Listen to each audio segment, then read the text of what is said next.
Welcome to another Explainer. Today, we're doing something really cool. We're cracking open a literal time capsule and stepping straight back into the year 1886. We're going to be looking at the Carringer family of Boulder, Colorado. Through their specific triumphs, their really deep losses, and just their everyday routines, we're going to figure out exactly what it took to carve out a life in the shadow of the Rocky Mountains. It's an amazing story, so let's get right into it. Okay, so picture this. Boulder, Colorado, 1886. This is a town in massive transition.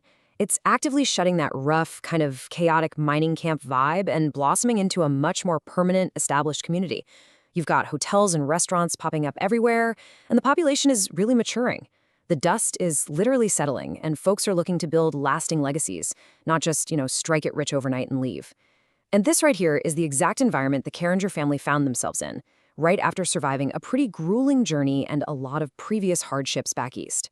So here's our cast of characters, captured right here in the 1885 state census, which honestly acts as a fascinating blueprint for survival and ambition out west. First up, you've got DJ. He's 56 and he's in the middle of transforming himself from a carpenter into a fruit grower. His wife Rebecca is 53 and she's basically the anchor, the household manager, holding it all together. Then we have their two sons. There's Harvey Edgar, a 28-year-old clerk, and Henry Austin, who's 32 and working as a millwright and a homesteader. And as we're going to see, every single person on this roster represents a completely different piece of the puzzle of how America was changing at the tail end of the 19th century. Let's move into our next section inside the Carringer home, 2nd Avenue and 3rd Street. To really get to know them, we need to step right through the front door of their daily life in North Boulder. I want you to think about these hard-won domestic comforts for a second. We're talking unbroken good dishes, hand-sewn curtains, proper kitchen shelves neatly lined with preserves, a family Bible. Now, today, we totally take stuff like this for granted, right? But for Rebecca Carringer, these were literal trophies of stability. You gotta remember, this family had fled a pretty tough history of chaotic moves and just heartbreaking farm failures back in Iowa. So every single unbroken plate and every neatly sewn curtain in that modest house was a physical, tangible testament to the fact that they had finally stopped running. They were finally putting down roots. But, amidst all those comforts, there was this really heavy shadow. A simple tin-type photograph of their lost daughter, Effie, held a place of absolute honor in their parlor. By 1886, she had been gone for 12 years, but that grief, it was a permanent fixture in the Carringer home. That profound loss completely shaped their arduous journey westward, and it cast this protective, sometimes really anxious, emotional baseline over everything DJ and Rebecca did. It was just this invisible weight they carried with them every single day. Okay, and next up, the fruit harvest success. From failed farmers to orchard owners. Let's step out of the quiet of the parlor and head out into the soil, down to the very economic foundation of their new Colorado life. 57. That's how old DJ Carringer was in 1886.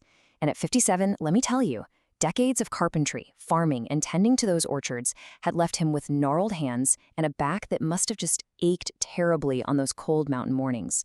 But despite all that physical toll, DJ had this fierce, vigorous pride about him. And why wouldn't he? After failing as a farmer back in Iowa, he'd actually done it. He had finally cracked the code of high-altitude agriculture right here in Colorado.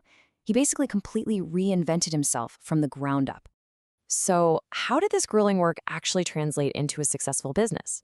Well, growing apples, pears, and cherries in a semi-arid mountain climate requires intense scientific trial and error and just a brutal seasonal rhythm. Step 1 was spring, which meant expert pruning, but mostly it meant this agonizing frost watch where one late freeze could literally wipe out an entire year's income. Step 2, summer. This demanded constant irrigation because water is absolutely everything in Colorado, along with meticulous fruit thinning. And finally, step 3, the fall. This was the high-stakes harvest, picking the fruit and rushing it off to a growing local market. So yeah, this wasn't just throwing some seeds in the dirt and waiting around. This was a highly managed, year-round battle against the elements. And this whole process brilliantly illustrates how the family operated as a single economic unit. DJ grew the fruit, sure, but Rebecca, she amplified its value. Fruit preserves, dried apples, freshly baked pies. Rebecca's culinary skills were not just some quaint domestic touch. They were an absolutely crucial pillar of their business. Her products developed the stellar local reputation around Boulder, bringing in really essential extra income that just selling fresh fruit alone couldn't provide. She was, in every sense of the word, a full business partner. Moving on to our next section, two sons, two paths, the changing American West. Because as the parents were finally finding some stability, their two sons were looking ahead, and they give us this brilliant dichotomy of the era. I really want you to put yourself in these brothers' shoes for a second. Consider the stark, absolutely stark contrast between their lives. On the one side, we have Harvey Edgar. He's a clerk. He works indoors, he gets a clean, steady salary, probably at a local Boulder mercantile or a bank. He opted for the safe, commercial future of the West. But on the other side, we've got Henry Austin. He's a homesteader, out there doing primitive, back-breaking outdoor labor in a high-risk Kansas sod house. Edgar chose the new, civilized frontier, while Austin was out there chasing that gritty, weather-beaten, traditional frontier ambition. It's incredible, right? Two brothers raised under the exact same roof, representing two entirely different visions of the American dream. Now, to really understand Austin's choice, we have to look at the law that was driving him, the Homestead Act. This was a crucial piece of legislation that required claimants to live on semi-arid land for 5 grueling years. And they didn't just have to live there. They had to build an actual dwelling and make measurable improvements to the land just to receive full title. And that right there is exactly why Austin was out enduring such harsh, primitive isolation hundreds of miles away in Cheyenne County, Kansas. He was literally trading his sweat and years of his life for a piece of the earth to call his own. And the day-to-day reality of that choice was just brutally hard. Historical records note that Austin was most likely living in a tiny sod house, enduring immense isolation, freezing weather, and just breaking stubborn prairie sod from dawn until dusk. Now think back to DJ and Rebecca for a minute. They had already survived their own massive agricultural failures in Iowa. They had already buried a daughter. So knowing their son Austin was out there in those punishing conditions must have filled them with this agonizing daily mix of immense pride for his ambition, but also absolute terror for his safety. Let's look at community and social life in 1880s Boulder. Because while Austin was out fighting the Kansas prairie, the rest of the family was experiencing the perks of a rapidly maturing city. These social outlets really show us exactly what middle-class frontier success looked like back in 1886. The Carringers weren't just in survival mode anymore. They were actually engaging with their town. With the modest, steady income from their fruit business, they could actively participate in Sunday church services, and Rebecca was able to join the Ladies' Aid Society. DJ was connected to the local Columbia Lodge No. 14. They were even buying tickets to traveling theatrical companies and musical concerts.